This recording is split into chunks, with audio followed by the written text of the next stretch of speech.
সরকারি নজরদারি না থাকায় প্রতিদিনই বাড়ছে রোহিঙ্গা অনুপ্রবেশ, চলে যাচ্ছে মূল ভূখণ্ডে। সব কথা ঠিক হয়েছে, লইহীন হইব বলে মাথার তো বন্দুক লয় বাড়ি মারি মারি মাথা তুলো বাইরে গাল তুলো বাইরে উঠাড়ি ফেলাই গাল ফাড়ি ফেলাই। একজনের দেখা একজন তো আসতেছে, আমরা ওইখানে যখন রোহিঙ্গা আছে হিসাবে আমরা ওইখানে গেলে একটু আশ্রয় পাইতে পারি, সেটা মনে করি। আমার মনে হয় এখানে আসে। সামাজিক যোগাযোগ মাধ্যমে ছড়াচ্ছে রোহিঙ্গা নির্যাতনের ফটোশপ করা ভুয়া ছবি, বিভ্রান্তি ছড়ানোর শঙ্কা। ফেসবুক জনিত যে রাজনৈতিক সংকটগুলো তৈরি হয় আমাদের দেশে, সেটা সামলানো যাবে না। এটাকে অনেক সক্রিয় হতে হবে, অনেক দৌড় দিতে হবে। সতর্ক থাকতে হবে যে এই পরিস্থিতিতে কোনো মৌলবাদী গোষ্ঠী তাদেরকে ব্যবহার করবার সুযোগ না পায়। দেখছিলেন প্রধান শিরোনাম। সন্ধ্যার সময়ের সঙ্গে আছি আমি পারমিতা হিম এবং আমি সজল মিত্র রিচার্ড। এবার অন্যান্য শীর্ষ সংবাদ। কিউবার বিপ্লবী নেতা ফিদেল ক্যাস্ট্রোর জীবনাবসান, কমরেডের মৃত্যুতে শোকগ্রস্ত পুরো বিশ্বের মুক্তিকামী মানুষ, 9 দিনের রাষ্ট্রীয় শোক ঘোষণা। ওষুধের দাম দফায় দফায় বাড়লেও নিয়ন্ত্রণ নেই কর্তৃপক্ষের, বিপাকে সাধারণ মানুষ, ওষুধ প্রশাসনের ক্ষমতা বাড়ানোর তাগিদ। নারায়ণগঞ্জ সিটি নির্বাচনে যাচাই বাছাইয়ের প্রথম দিনে 10 কাউন্সিলর প্রার্থীর মনোনয়নপত্র বাতিল, আপিল করতে পারবেন 3 দিনের মধ্যে। সিলেটে বখাটে বদরুলের হামলায় গুরুতর আহত খাদিজা এখন সুস্থ, জানিয়েছেন চিকিৎসক। হাসপাতাল ছেড়ে যাবেন কাল। এবং AHF কাপ হকির ফাইনালে বাংলাদেশ সিঙ্গাপুরকে 8-0 গোলে উড়িয়ে দিল জিমি চয়নরা।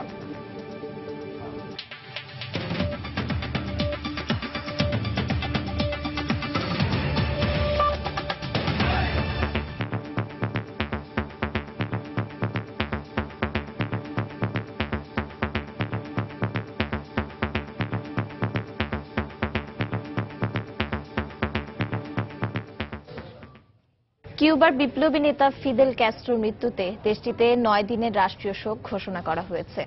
এ ঘটনায় শোক জানিয়েছেন বাংলাদেশ, ভারত সহ বিশ্বের বিভিন্ন দেশের নেতারা। তার মৃত্যুতে কিউবার সাধারণ জনগণও শোকগ্রস্ত হয়ে পড়েছেন। আগামী 4 ডিসেম্বর তার অন্ত্যেষ্টিক্রিয়া অনুষ্ঠানের কথা রয়েছে। কিউবার বিপ্লবকালীন commander in chief Fidel Castro আমাদের সবাইকে ছেড়ে চলে গেছেন। শনিবার গভীর রাতে রাষ্ট্রীয় টেলিভিশনে প্রেসিডেন্ট রাউল কাস্ট্রোর এই ঘোষণার পরই বিশ্ব গণমাধ্যমের শিরোনাম হয় সমাজতান্ত্রিক কিউবার জনক ফিদেল কাস্ট্রোর মৃত্যুর খবর। তার মৃত্যুর বিষয়ে বিস্তারিত জানা না গেলেও 9 দিনের রাষ্ট্রীয় শোক পালন শেষে আগামী 4 ডিসেম্বর তার অন্ত্যেষ্টিক্রিয়া অনুষ্ঠানের কথা রয়েছে। গত আগস্টে তাকে সবশেষ জনসমক্ষে দেখা যায়। এর আগে গত এপ্রিলে কমিউনিস্ট পার্টির সম্মেলনে শেষ ভাষণ দেন তিনি। ফিদেল কাস্ট্রোর চলে যাওয়ায় শোকাগ্রস্ত হয়ে পড়েছেন কিউবার জনগণ।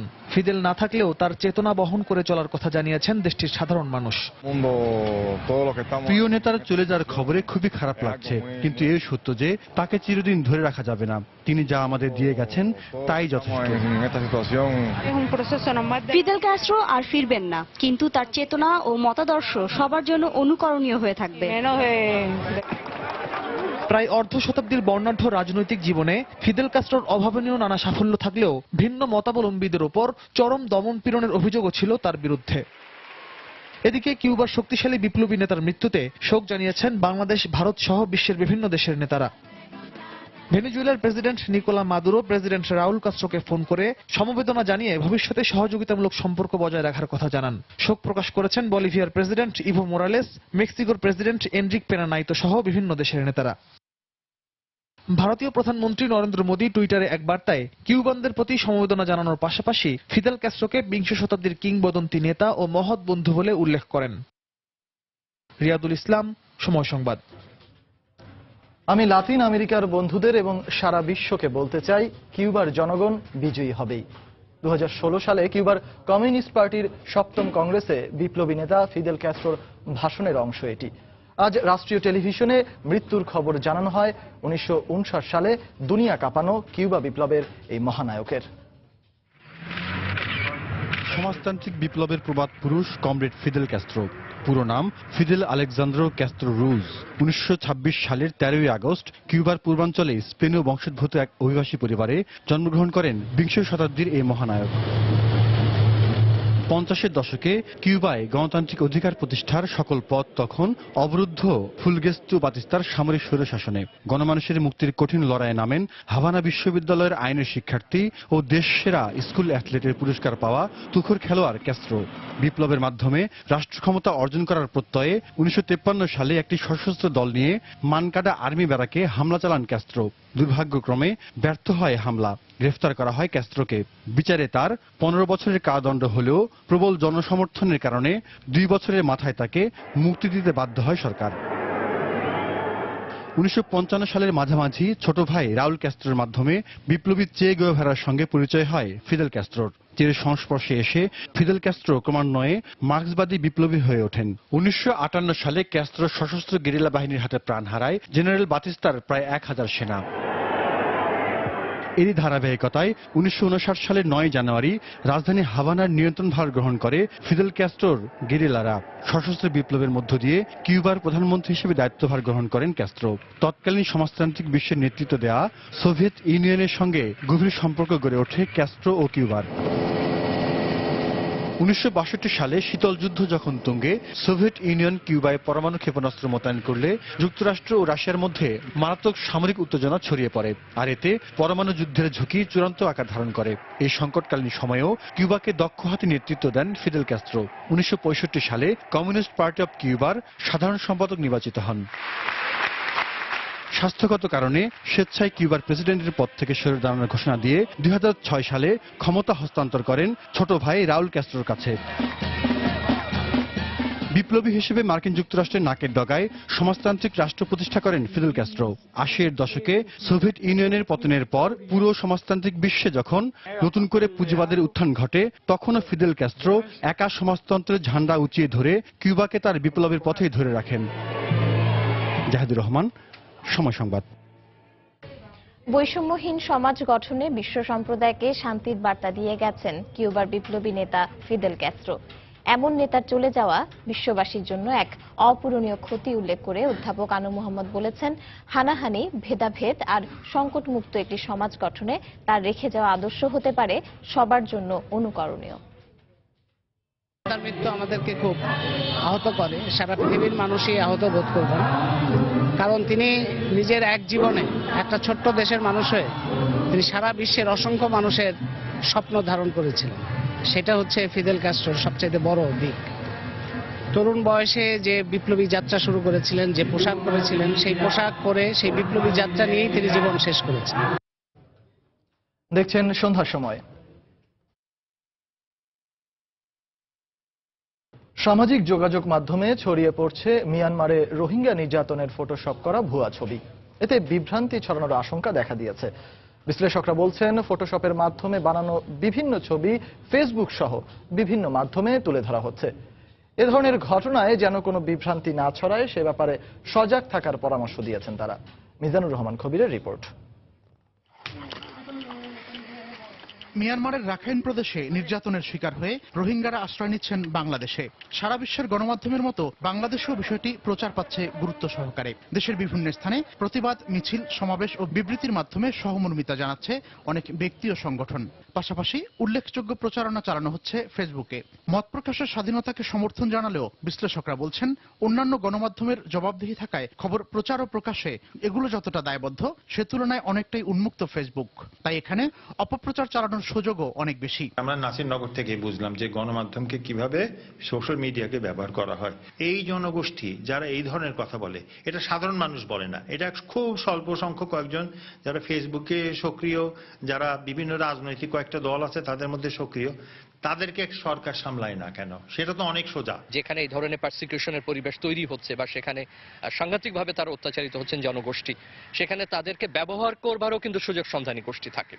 অতএব অবশ্যই আমাদের সতর্ক থাকতে হবে যে এই পরিস্থিতিতে কোনো মৌলবাদী গোষ্ঠী তাদেরকে ব্যবহার করবার সুযোগ না পায়। বিগত সময়ে অপপ্রচার চালিয়ে অনেকে ফায়দা লুটেছেন উল্লেখ করে বিশ্লেষকরা বলছেন, অপপ্রচার ও অপতৎপরতার বিরুদ্ধে ব্যবস্থা নিতে কর্তৃপক্ষের উচিত আইন প্রয়োগ করা। বিভ্রান্তি দূর করতে গণমাধ্যমকেও ভূমিকা রাখার আহ্বান জানান তারা। সেখানকার ভয়াবহতা সম্পর্কে আমরা একটা ধারণা নিয়েছি বা নিতে চেষ্টা করছি, কিন্তু তার অর্থ কোনোভাবে এইটা নয় যে সামাজিক মাধ্যমে না জেনে, না শুনে, সুনিশ্চিত না হয়ে কোনো ছবি বা তথ্য আমরা তাদের নামে প্রচার করব, যেটা অন্য অর্থে আমাদের ক্ষেত্রে কোনো নেতিবাচক কোনো জিনিস বয়ে আনতে পারে। মানুষ যদি জানে যে এরকম যে কিছু করলে, অপরাধ করলে মানুষের শাস্তি হবে, তাহলে মানুষ এটা করে না। এটা একেবারে পৃথিবীর নিয়ম। শেয়ারের মাধ্যমে এ ধরনের প্রচারণা বেশি ছড়িয়ে পড়ে বলে ব্যবহারকারীদেরও সতর্ক থাকার আহ্বান জানান বিশ্লেষকরা।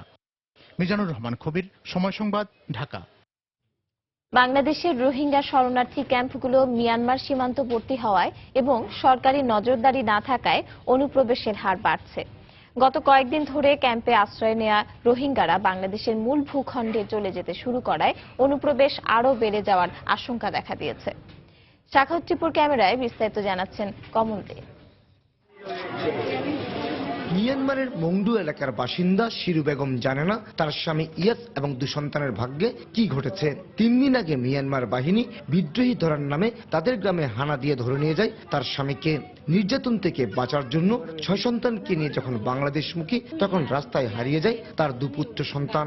এখন 4 সন্তানকে নিয়ে তার আশ্রয় হয়েছে টেকনাফ উপজেলার লেদা শরণার্থী ক্যাম্পে। শিরু বেগমের মতো শত শত রোহিঙ্গা গত কদিন ধরে বাংলাদেশ মিয়ানমার সীমান্তবর্তী টেকনাফ এবং উখিয়া শরণার্থী শিবিরগুলোতে আশ্রয় নিচ্ছে। মারি ফেলাই না যা সারা হইনি পারি আর আসি কামাদে বানি পিসা রইদে মা সিয়া দিয়ে যে সিয়া দিয়ে মাথার তো হক কথা ঠিয়া হইছে লইহিন হইব বলি মাথার তো বন্দুক লয় বাড়ি মারি বাড়ি মাথা তুলো বাইরে গাল তুলো বাইরে উঠফাড়ি ফেলাই গাল ফাড়ি ফেলাই। মিয়ানমারের সাথে প্রায় 200 কিলোমিটার সীমান্তের মধ্যে খুব কাছের এলাকা কক্সবাজার জেলার টেকনাফ এবং উখিয়া উপজেলা। এর মধ্যে 52 কিলোমিটার রয়েছে নাফ নদী। নদীটি প্রশস্ত কম হওয়ায় সহজে পেরিয়ে রোহিঙ্গারা বাংলাদেশে প্রবেশ করতে পারে। প্রতিবারের মতো এবারও স্থানীয়দের সহযোগিতায় সম্প্রতি পালিয়ে আসা রোহিঙ্গারা চলে যাচ্ছে বাংলাদেশের মূল ভূখণ্ডে। অপার থেকে আসার পরে এখানে ঢুকে ভালো মন্দ দেখে হয়তো অন্যান্য যারা আত্মীয় স্বজন আছে এই ওইদিকে চলে যাচ্ছে। একজনের দেখা একজন তো আসতেছে, আমরা ওইখানে যখন রোহিঙ্গা আছে হিসাবে আমরা ওইখানে গেলে একটু আশ্রয় পাইতে পারি, সেটা মনে করি আমার মনে হয় এখানে আসে। তবে শরণার্থীদের নিয়ে কাজ করা সরকারের এই শীর্ষ কর্মকর্তার দাবি বৈধ ক্যাম্পগুলোতে বর্তমানে কোনো রোহিঙ্গা অনুপ্রবেশকারী নেই। সাম্প্রতিক সময়ে এ ব্যাপারে আরো বেশি শক্ত পজিশনে আছি। আমরা কাউকে এখানে ঢুকতে দিচ্ছি না এবং সেই জন্য আমাদের এখানে ঢোকার চেষ্টাও কেউ করছে না। সরকারি তথ্য অনুযায়ী টেকনাফের নয়াপাড়া এবং উখিয়ার কুতুপালং রেজিস্ট্রেড ক্যাম্পে 35,000 রোহিঙ্গা রয়েছে। আর আনরেজিস্ট্রেড হিসেবে পরিচিত টেকনাফের লেদা ক্যাম্পের 6টি ব্লকে 20,000 এবং উখিয়ার অপর একটিতে 25,000 রোহিঙ্গা অবস্থান করছে। রোহিঙ্গা শরণার্থীদের বৈধ অবৈধ সবগুলি ক্যাম্পের অবস্থান বাংলাদেশ মিয়ানমার সীমান্তের 1 থেকে 3 কিলোমিটারের মধ্যে। যোগাযোগ ব্যবস্থা সহজ হওয়ার কারণে মিয়ানমারে কোনো সংঘাত সৃষ্টি হলে রোহিঙ্গারা সহজে চলে আসতে পারে এসব ক্যাম্পে এবং এরপর সরকারের কোনো জবাবদিহিতা না থাকায় তারা সরে পড়ছেন দেশের বিভিন্ন স্থানে। এবারও তার ব্যতিক্রম হয়নি।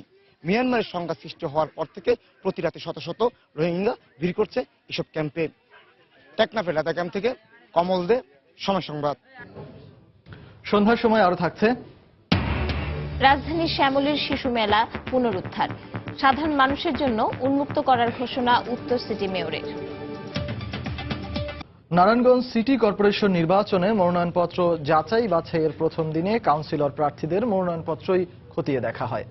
আয়কর না দেয়ায় এবং ঋণ খেলাপি হওয়ায় এ পর্যন্ত 10 প্রার্থীর মনোনয়নপত্র বাতিল করা হয়েছে। তবে শর্ত পূরণ সাপেক্ষে আগামী 3 দিনের মধ্যে তারা ঢাকা বিভাগীয় কমিশনারের কাছে সিদ্ধান্ত পুনর্বিবেচনার আবেদন করতে পারবেন।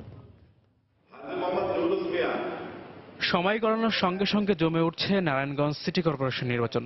উৎসব মুখর পরিবেশে মনোনয়নপত্র বিতরণের পর এখন চলছে যাচাই বাছাইয়ের কাজ। সকাল 10টায় মনোনয়নপত্র যাচাইয়ের কাজ শুরু হলেও এর আগে রিটার্নিং কর্মকর্তার কার্যালয়ে আসতে থাকেন প্রার্থীরা। দুদিনের এই কার্যক্রমের প্রথম দিনে কেবল 18টি ওয়ার্ডের সাধারণ ও সংরক্ষিত কাউন্সিলর প্রার্থীর মনোনয়নপত্র খতিয়ে দেখা হয়। নির্বাচন পূর্ব এই বাছাই পরীক্ষায় উত্তীর্ণ হতে পেরে উচ্ছ্বাস প্রকাশ করেন কাউন্সিলর প্রার্থীরা। মনোনয়নপত্র বৈধ হয়েছে, এটা আমার প্রাথমিক জয়। ইনশাআল্লাহ আগামীতেও যেন আমাদের জয় হয়, সমাজে সুষ্ঠু ধারায় চলতে পারে, মানুষ সুন্দর বসবাস করতে পারে, সেই লক্ষ্য উদ্দেশ্যে কাজ করবে ইনশাআল্লাহ। জনগণের পাশে ছিলাম, ভবিষ্যতে থাকবো এবং আমি এই আমার স্বামীর মতো জনগণের পাশে থেকে আমার জীবন কাটাইতে চাই। একটা সুষ্ঠু নির্বাচন হবে এই আশা নিয়েই আমরা এই নির্বাচনে অংশগ্রহণ করতেছি। ছিল বিপরীত চিত্র। আয়কর পরিশোধ না থাকায় এবং ঋণ খেলাপি হওয়ায় মনোনয়নপত্র বাতিল করা হয় বেশ কয়েকজন প্রার্থীর। 1,22,000 টাকা কত বললো, তো এতদিন আমাকে বলে নাই। ঋণ খেলাপির ক্লেম পড়ছে, এই ক্লেমের কারণে, কিন্তু আমি আর কোনো ঋণ খেলাপি না, আমি আর পরিপূর্ণ টাকা পেড করা। তবে সিদ্ধান্ত পুনর্বিবেচনার জন্য শর্ত পূরণ সাপেক্ষে আগামী 3 দিনের মধ্যে তারা ঢাকা বিভাগীয় কমিশনারের কাছে আবেদন করতে পারবেন বলে জানিয়েছেন রিটার্নিং কর্মকর্তা। নির্বাচন কমিশন মাননীয় বিভাগীয় কমিশনার ঢাকাকে করেছেন অ্যাপিল কর্তৃপক্ষ, সেইখানে প্রার্থী ব্যক্তিগতভাবে যে অ্যাপিল করবেন পরবর্তী 3 দিনের মধ্যে, অর্থাৎ 29শে নভেম্বরের মধ্যে, আর তার পরবর্তী 3 দিনের মধ্যে উনি রায় দেবেন। তো উনি রায় দিয়ে যদি কোনো আমার বাতিল করা প্রার্থীকে বৈধ করেন, তাকে আবার আমি ইনক্লুড করব এবং পরবর্তীতে তাকে প্রতিক্রিয়া দেব। নারায়ণগঞ্জ সিটির 87টির মধ্যে বাকি 9টি ওয়ার্ডের কাউন্সিলর প্রার্থীদের পাশাপাশি রোববার যাচাই বাছাই করা হবে মেয়র প্রার্থীদের মনোনয়নপত্র। তারেকুজ্জামান শিমুল, সময় সংবাদ, নারায়ণগঞ্জ। সিলেটে বখাটে বদরুলের হামলায় গুরুতর আহত খাদিজা এখন সুস্থ আছেন বলে জানিয়েছে স্কয়ার হাসপাতাল কর্তৃপক্ষ। কাল হাসপাতাল ছেড়ে যাবেন খাদিজা। দুপুরে হাসপাতালে প্রেস ব্রিফিংয়ে একথা জানানো হয়। তবে তার চলাফেরা আরো স্বাভাবিক করতে কিছুদিন ফিজিওথেরাপি দিতে হবে বলে জানিয়েছেন চিকিৎসক। সংবাদ সম্মেলনে উপস্থিত হয়ে খাদিজা সবার দোয়া চান। অক্টোবর মাস জুড়ে সংবাদ সম্মেলনে থাকা সিলেট সরকারি মহিলা কলেজের ছাত্রী খাদিজা কেমন আছে, এই প্রশ্নের উত্তর জানাতে আজ হাসপাতাল কর্তৃপক্ষের সংবাদ সম্মেলন ছিল। ডাক্তারদের প্রস্তুতি, গণমাধ্যম কর্মীদের প্রস্তুতি সবই চলছিল, কিন্তু হুইল চেয়ারে ধীরে ধীরে এগিয়ে আসা খাদিজার হাস্যোজ্জ্বল চেহারা পুরো দৃশ্যপট পাল্টে দেয়। সংবাদ সম্মেলনে উপস্থিত হয়ে সবার উদ্দেশ্যে হাত নাড়ে খাদিজা। মাত্র 5% বাঁচার সম্ভাবনা নিয়ে হাসপাতালে ভর্তি হওয়া খাদিজা যেন আজ পুরো বাংলাদেশের ঘুরে দাঁড়ানোর প্রতিচ্ছবি। দেশবাসীর সবাইকে আমার পক্ষ থেকে ধন্যবাদ জানাই। আপনারা সবাই আমার জন্য অনেক দোয়া করছেন। আপনাদের দোয়ায় আমি সুস্থ আছি, ভালো আছি। আপনারা আমার জন্য আরো দোয়া করবেন, আমি যাতে সম্পূর্ণ সুস্থ হই। দায়িত্বপ্রাপ্ত ডাক্তার জানালেন, মেডিকেল বোর্ডের সিদ্ধান্ত অনুযায়ী খাদিজাকে এখন ডিসচার্জ দেওয়া যাবে, তবে পুরোপুরি সুস্থ হতে রিহ্যাব ফিজিওথেরাপি দিতে হবে। সে এখন নিজে খেতে পারে, যে কোনো লেখা পড়তে পারে, ধরে ধরে হাঁটতে পারে, নিজে লিখতে পারে। মেডিকেল বোর্ডের সিদ্ধান্ত অনুযায়ী যেহেতু তার ফিজিওথেরাপি দরকার, সেটা হলো রিহ্যাব ফিজিওথেরাপি, তার জন্য তাকে হসপিটাল থেকে ডিসচার্জ করা যেতে পারে। গত 3রা অক্টোবর পরীক্ষা দিয়ে বাড়ি ফেরার পথে এমসি কলেজের ছাত্রলীগ নেতা বদরুল আলমের নৃশংস হামলার শিকার হন খাদিজা। ফেরদৌস লিপি, সময় সংবাদ, ঢাকা। সন্ধ্যার সময় আরো থাকছে। গাইবান্ধার সাঁওতাল পল্লীতে হামলার ঘটনায় স্থানীয় এমপি সহ 33 জনের নাম উল্লেখ করে আদিবাসীদের মামলা, অজ্ঞাত আসামি আরো 500। ওষুধের দাম দফায় দফায় বাড়লেও নিয়ন্ত্রণ নেই ওষুধ প্রশাসন অধিদপ্তরের। অতি প্রয়োজনীয় ওষুধের দাম বাড়ায় বিপাকে পড়েছেন সাধারণ মানুষ। প্রশাসনের পক্ষ থেকে দাম নির্ধারণে কোম্পানি মালিকদের জনস্বার্থ বিবেচনার কথা বলা হলেও বিশেষজ্ঞরা বলছেন, আইনের সংশোধন আর ওষুধ প্রশাসনের ক্ষমতা বাড়ানো ছাড়া দাম নাগালের মধ্যে রাখা সম্ভব হবে না। আরো জানাচ্ছেন মুজাহিদ শুভ। 300 থেকে 1 লাফে 420 টাকা। 60টি ট্যাবলেট সমৃদ্ধ ক্যালসিয়ামের প্রতি কৌটায় দাম বেড়েছে 120 টাকা। বিভিন্ন পদের ওষুধের দাম বাড়লেও গত 1 মাসে ভিটামিন, ক্যালসিয়াম ও গ্যাস্ট্রিকের ওষুধের দাম বেড়েছে বেশি মাত্রায়। যৌক্তিক কারণ ছাড়া বছর ঘুরে একই ওষুধের দাম কয়েক দফা বৃদ্ধিতে অসন্তোষ ক্রেতা সাধারণের মধ্যে। প্রত্যেকটা কৌটার ভিতরে 60 টাকা 70 টাকা বেড়ে গেছে, এটা গরিব মানুষের জন্য অনেক ক্ষতিকর। যে আইটেমগুলো এত জরুরি এবং প্রত্যেকটা পরিবার এই ওষুধগুলো খায় এবং সেই ওষুধগুলো দামে বৃদ্ধি করে দফায় দফায় দাম বাড়ে। এর জন্য আসলে কর্তৃপক্ষের উচিত আইনানুগ ব্যবস্থা নেওয়া, কারণ কোম্পানি ইচ্ছা করবে দাম বাড়িয়ে দেবে, এটা কোনো নিয়মের মধ্যে পড়ে না। এদিকে বিক্রেতারা বললেন, এবার স্কয়ার কোম্পানির ওষুধের দাম বাড়ানোর 1 সপ্তাহের মধ্যেই মূল্য বৃদ্ধির প্রতিযোগিতায় নামে শীর্ষস্থানীয় আরো 5টি কোম্পানি। বরাবরের মতো বাকি কোম্পানিগুলো শিগগিরই দাম বাড়াবে বলে আশঙ্কা করছেন বিক্রেতারা। প্রতি প্যাকেটে 50 টাকা 100 টাকা বেড়ে গেছে, কোম্পানি বাড়া দিচ্ছে, তার জন্য আমরা বাড়তি বিক্রি করতে হইতেছে। নিউরোপিটার কথা বলতেছি, এটা সর্বপ্রথম 5 ছিল 120 টাকা, তারপর থেকে 150 টাকা, 1 বছরের মাথায় তারপর হচ্ছে 280 টাকা। দেশের 1400 জেনেরিক আইটেমের ওষুধের মধ্যে 1200 ওষুধের দাম নিয়ন্ত্রণ করে থাকে ওষুধ কোম্পানিগুলো। মাত্র 117টি ওষুধের দাম নিয়ন্ত্রণের দায় কেবল সরকারের। আইনের সংশোধন আর ওষুধ প্রশাসনের ক্ষমতা বৃদ্ধি করা না হলে ওষুধের দাম সাধারণ মানুষের নাগালের বাইরেই থাকবে বলে মত ওষুধ বিশেষজ্ঞদের। শীর্ষস্থানীয় কিছু কোম্পানি এত ক্ষমতাবান, তাদের উপরে ওষুধ প্রশাসনের বা সরকার কোনো নিয়ন্ত্রণ নেই। ওষুধের দাম কতবার বাড়বে, বছরে কয়বার বাড়বে বা কয় বছর অন্তর অন্তর বাড়বে এবং কি পরিমাণে বাড়বে, সেখানে একটা সীমা থাকতে হবে। এদিকে 1994 সালের ওষুধ নীতিতে ওষুধের দাম নিয়ন্ত্রণের সিংহভাগ ক্ষমতা খর্ব হওয়ায় নির্বিকার ওষুধ প্রশাসন। ওষুধের দাম কমানোর ক্ষেত্রে কোম্পানি মালিকদের তাই জনসাধারণের স্বার্থ রক্ষার তাগিদ দেন ওষুধ প্রশাসন পরিচালক। একটি প্রতিষ্ঠানের প্রস্তাবনাকে আরো 8-10টি কোম্পানির সাথে মিলিয়ে দেখি কম্পিটিটিভ কিনা, কাছাকাছি কিনা। এরকম হলেই ওষুধ প্রশাসনের থেকে একটি মূল্য সনদ ইস্যু করা হবে। আমাদের যেটুকু এখতিয়ার আছে সেটুকু আমরা কিন্তু রেগুলেটরি অথরিটি হিসেবে সেটুকু আমরা করে যাচ্ছি। বরাবরই কোম্পানিগুলো নানা কারসাজির মধ্যে দিয়ে ওষুধের দাম বাড়িয়ে অযাচিতভাবে হাতিয়ে নিচ্ছে মুনাফা। এমন বিশৃঙ্খলা রোধ করতে না পারলে দেশের ওষুধ শিল্পের অহংকার চূর্ণ হবার পাশাপাশি জনমনে নাভিশ্বাস উঠবে বলে আশঙ্কা ওষুধ বিশেষজ্ঞদের। মুজাহিদ শুভ, সময় সংবাদ, ঢাকা। সব দলের অংশগ্রহণ নিশ্চিত না হলে নির্বাচন গ্রহণযোগ্য হবে না বলে মন্তব্য করেছেন বিএনপির শীর্ষ নেতারা। সুষ্ঠু নির্বাচন হলে ক্ষমতাসীনদের ভরাডুবি হবে বলে মন্তব্য করেন তারা। রাজধানীতে আলাদা অনুষ্ঠানে তারা এ মন্তব্য করেন। মুসলমানদের বাড়িঘর পুড়িয়ে ছারখার করে দিচ্ছে, আজকে তারা আশ্রয়ের জন্য এখানে আসতে চাচ্ছে, তাদের নৌকা ফিরিয়ে দিচ্ছেন। আর আপনি একটি 90% মুসলিম অধ্যুষিত দেশের আপনি প্রধানমন্ত্রী, তাদেরকে আশ্রয় দিন। তাদেরকে আশ্রয় দেওয়ার পর বারবার মায়ানমারের সাথে কথা বলুন, কূটনৈতিক তৎপরতা চালান, তাদেরকে ফিরিয়ে যাওয়ার ব্যবস্থা করুন। আমরা চাই জনগণের ভোট, জনগণের ভোট তাদের ইচ্ছা মতো তারা যাতে ভোট দিয়ে জনগণের সরকার প্রতিষ্ঠা করতে পারে। আজকে যে কোনো অবস্থায় যদি একটি সুষ্ঠু নিরপেক্ষ সকল দলের অংশগ্রহণে একটি নির্বাচন হয়, তাহলে আওয়ামী লীগ জানে তাদের জামানত থাকবে না। আর সকল দলের অংশগ্রহণে নির্বাচন না হলে এই নির্বাচন গ্রহণযোগ্য হয় না। বর্তমান পদ্ধতিতে বিতর্কমুক্ত নির্বাচন কমিশন গঠন সম্ভব নয় উল্লেখ করে নির্বাচন কমিশন গঠনে একটি আইনি কাঠামো প্রণয়নের দাবি জানিয়েছেন জাতীয় পার্টির চেয়ারম্যান হোসেন মোহাম্মদ এরশাদ। সকালে রাজধানীর গুলশানে নির্বাচন কমিশন গঠন প্রস্তাবনা সংক্রান্ত এক সংবাদ সম্মেলনে তিনি এ কথা বলেন।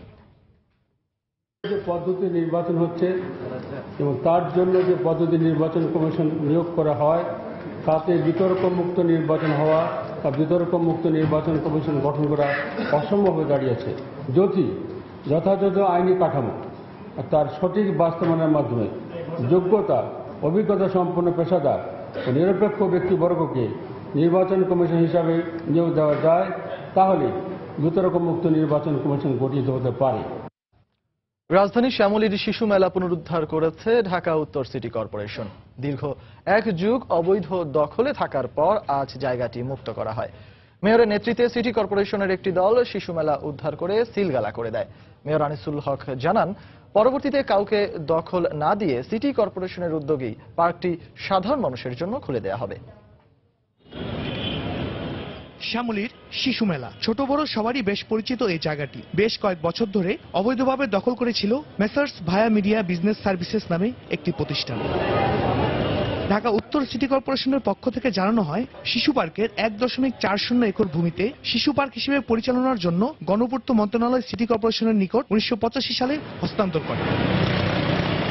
পরবর্তীতে পার্কটি আধুনিকায়নের জন্য 2002 সালের ফেব্রুয়ারি মাসে মেসার্স ভায়া মিডিয়া বিজনেস সার্ভিসেসের সাথে 3 বছরের প্রায় 1.5 লাখ টাকা ইজারা মূল্যে চুক্তি করে সিটি কর্পোরেশন। চুক্তির 1 বছরের মধ্যে চুক্তিপত্র বাতিল করা সত্ত্বেও ইজারা সংস্থাটি অবৈধভাবে কার্যক্রম চালিয়ে আসছিল। এমনকি সিটি কর্পোরেশনকে এখন পর্যন্ত কোনো টাকাও পরিশোধ করেনি তারা। এদিকে হঠাৎ চাকরি হারিয়ে বিপাকে মেলায় কর্মরত শ্রমিকরা। এখন কর্মসংস্থানের খুব খারাপ অবস্থা চলতেছে, এর মধ্যে যদি আবার কর্মসংস্থান বন্ধ হয়ে যায়, তাহলে আমাদের মতন এখানে 100টা ফ্যামিলি 100 জনের পরিবারের সাথে জড়িত, তা আমাদের অবস্থাটা হবে। আমরা তো একটা প্রতিষ্ঠানে জব করতেছি, অনেক বছর যাবত আছি এখানে, তা আমরা চাইতেছি যে আমরা যেন থাকি, আমাদের রাখে, আমাদের তো ঢাকা শহরে ফ্যামিলি আছে। তবে এই ব্যাপারে ভায়া মিডিয়া বিজনেস সার্ভিসেসের দাবি, বারবার টাকা পরিশোধ করতে চাইলেও তাদের টাকা নেওয়া হয়নি। 2013 সালে এসে আমরা একটা আবেদন করেছিলাম, কিন্তু আমাদের আবেদনটাকে রিসিভ করেছে, পরবর্তীতে আমাদের আর কোনো কিছু বলেন নাই। এদিকে দখল কার্যক্রম পরিদর্শনে এসে উত্তর সিটির মেয়র আনিসুল হক বলেন, ইজারা চুক্তি শেষে পার্কটি পুনরুদ্ধারে নেওয়া হয়, কিন্তু একের পর এক মামলা আর রিটের কারণে এতদিন তা সম্ভব হয়নি। এরপর থেকে সিটি কর্পোরেশন উদ্যোগেই পার্কটি সাধারণ মানুষের জন্য খুলে দেওয়া হবে বলেও জানান তিনি। কেসের পর কেস করেছেন, আমরা কেসে জয়ী হয়েছি এবং আমরা আজকে থেকে আমাদেরই শিশুদের, সাধারণ নাগরিকের এই পার্ক পুনরুদ্ধার করলাম। সময় পর মেইন গেটে সিলগালা করে ব্যানার ঝুলিয়ে দেয় ঢাকা উত্তর সিটি কর্পোরেশন। শাহরিয়ার জামান দ্বীপ, সময় সংবাদ, ঢাকা। নিয়ম মেনে রাস্তায় নামলে অ্যাপস ভিত্তিক পরিবহন সেবা উবারকে সরকার স্বাগত জানাবে বলে জানিয়েছেন সড়ক পরিবহন ও সেতু মন্ত্রী ওবায়দুল কাদের। সকালে রাজধানীর বনানী এলাকায় একটি ক্যাম্পেইনের উদ্বোধনী অনুষ্ঠানে তিনি একথা বলেন। যে কোনো আধুনিক স্মার্ট সিস্টেমকে আমরা স্বাগত জানাবো। Transportation system, mode of transportation, এটা আমরা স্বাগত জানাবো। কিন্তু আমাদের বক্তব্য হচ্ছে যে আজকে এই ডিজিটাল সেবা, এই সেবাটা সিস্টেমের মধ্যে যেন, এটা যেন একটা লিগ্যাল ফ্রেমের মধ্যে আসে। এটা ছাড়া অন্য কোনো, এর বিরুদ্ধে আমার কোনো বক্তব্য নেই। এটা একটা পজিটিভ সাইড। গাইবান্ধার গোবিন্দগঞ্জে সাঁওতাল পল্লীতে হামলা, বাড়িঘরে আগুন ও 3 জন নিহতের ঘটনার 20 দিন পর মামলা হয়েছে। দুপুরে গোবিন্দগঞ্জ থানায় এ মামলাটি করেন সাহেবগঞ্জ বাগদা ফার্ম ভূমি উদ্ধার সংগ্রাম কমিটির সদস্য থমাস হেমব্রম। মামলায় স্থানীয় সংসদ সদস্য অধ্যক্ষ আবুল কালাম আজাদ, উপজেলা নির্বাহী কর্মকর্তা আব্দুল হান্নান, রংপুর সুগার মিলের এমডি আব্দুল আউয়াল সহ 33 জনের নাম উল্লেখ করা হয়। এছাড়াও অজ্ঞাত 500 জনকে আসামি করা হয়েছে। মামলার বিবরণে বলা হয়েছে, গত 6 নভেম্বর সংসদ সদস্য আবুল কালাম আজাদের উপস্থিতিতে ও নির্দেশে এবং ইউপি চেয়ারম্যান বুলবুলের নেতৃত্বে সাঁওতালদের উপর হামলা চালানো হয়। এ হামলায় 3 সাঁওতালকে হত্যা এবং বাড়িঘরে অগ্নিসংযোগ ও লুটপাটের অভিযোগ করেন মামলার বাদী। এর আগে এ ঘটনায় কয়েকশো অজ্ঞাতদের বিরুদ্ধে পুলিশ এবং আদিবাসীরা 2টি মামলা করেন।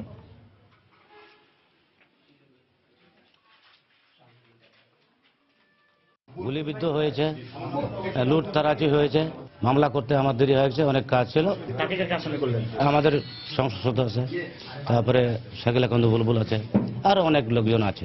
আমরা এই অভিযোগও বিজ্ঞ আদালতের নির্দেশনা এবং আমাদের ঊর্ধ্বতন কর্তৃপক্ষের সাথে আলোচনার সাপেক্ষে আইনগত ব্যবস্থা অবশ্যই নেব এবং এই মামলার আসামি যেই হোক, যদি তারা তদন্তে জড়িত প্রমাণ হয়, অবশ্যই আমরা আইনের আওতায় নিয়ে আসব। এদিকে গোবিন্দগঞ্জে সাঁওতালদের ওপর হামলা মামলায় স্থানীয় সংসদ সদস্যকে আসামি করার প্রতিবাদে সড়ক অবরোধ করে বিক্ষোভ করেছে এলাকাবাসী। বিকেল 5টার দিকে প্রায় আধ ঘণ্টা ব্যাপী ঢাকা রংপুর মহাসড়কের গোবিন্দগঞ্জে চৌরঙ্গি মোড় এলাকায় সড়ক অবরোধ করে এ প্রতিবাদ বিক্ষোভ করে তারা। এতে মহাসড়কে অসংখ্য যানবাহন আটকা পড়ে দীর্ঘ যানজটের সৃষ্টি হয়। আন্দোলনকারীদের দাবি, সাঁওতালদের পক্ষে দায়ের হওয়া ওই মামলায় সংসদ সদস্য আবুল কালাম আজাদকে উদ্দেশ্য প্রণোদিতভাবে আসামি করা হয়েছে।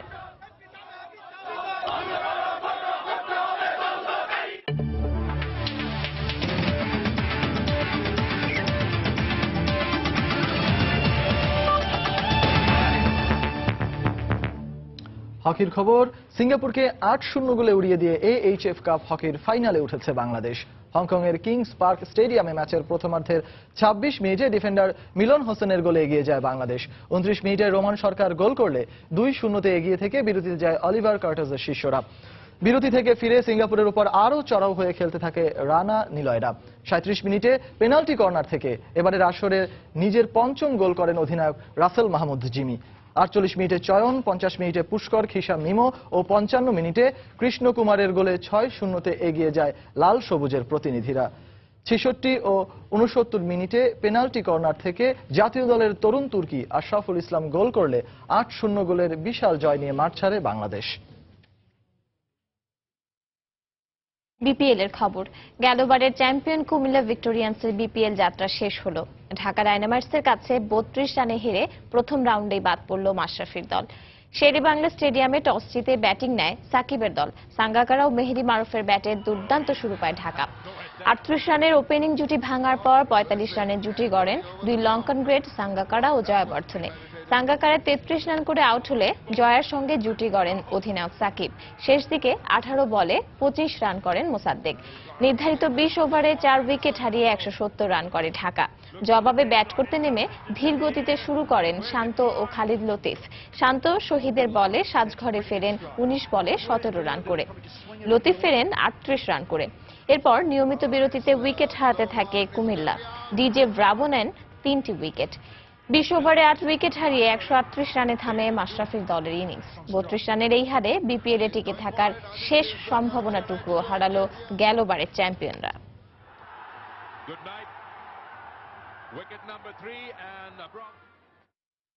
সন্ধ্যার সময় এ পর্যায়ে শীর্ষ সংবাদ জানিয়ে দিচ্ছি আরেকবার। কিউবার বিপ্লবী নেতা ফিদেল ক্যাস্ট্রোর জীবনাবসান। কমরেডের মৃত্যুতে শোকগ্রস্ত পুরো বিশ্বের মুক্তিকামী মানুষ। 9 দিনের রাষ্ট্রীয় শোক ঘোষণা। সামাজিক যোগাযোগ মাধ্যমে ছড়াচ্ছে মিয়ানমারের রোহিঙ্গা নির্যাতনের ফটোশপ করা ভুয়া ছবি। বিভ্রান্তি ছড়ানোর শঙ্কা, সজাগ থাকার পরামর্শ বিশ্লেষকদের।